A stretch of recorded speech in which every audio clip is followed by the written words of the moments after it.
6 महीने अमेरिका में रहने के बाद मुझे वापस भारत आना था।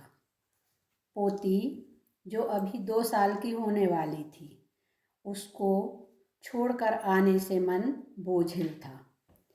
उसी की यादों में खोई गुमसुम सी बैठी थी। आंसू रुक रुक कर आते ही जा रहे थे, रुकने का नाम नहीं ले रहे थे। उसकी सुरीली आवाज़ मुझे बेचैन कर रही थी। विचारों की इन्हीं उथल पुथल के बीच मैं कोलंबस ओहायो से न्यूयॉर्क JFK एयरपोर्ट जाने के लिए अमेरिकन एयरलाइंस की अमेरिकन ईगल फ्लाइट में सीट नंबर 14C में बैठी।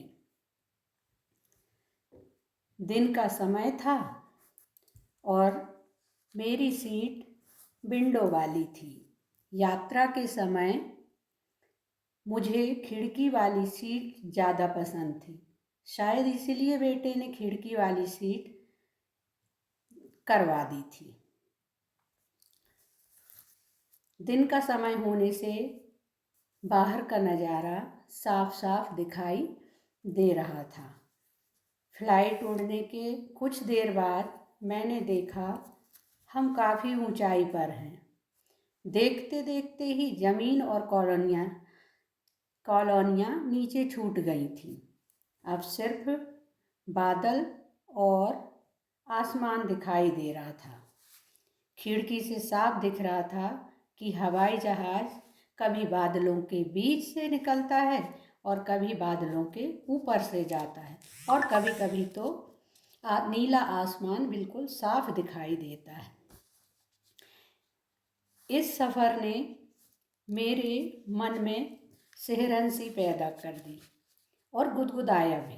मैंने कभी नहीं सोचा था कि मैं प्लेन में बैठ पाऊंगी। हाँ, पर मैं आते जाते प्लेन देखा करती थी, मुझे अच्छा लगता था और देखकर कभी कभी सोचती, अरे मैं कब बैठूंगी। इन्हीं सब विचारों में खोई हुई फिर वापस पोती मेरी यादों में आ गई। उसकी सारी अटखेलियाँ किलकारियाँ मेरे सामने एक एक करके घूमने लगी। सुबह उठने से लेकर रात सोने तक की जो भी दिनचर्या थी वह सब मुझे सामने दिखने लगी। अब मैं फिर अनमनी सी होकर बैठ गई।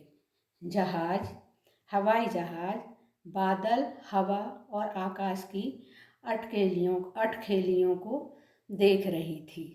बहुत अच्छा सफ़र था।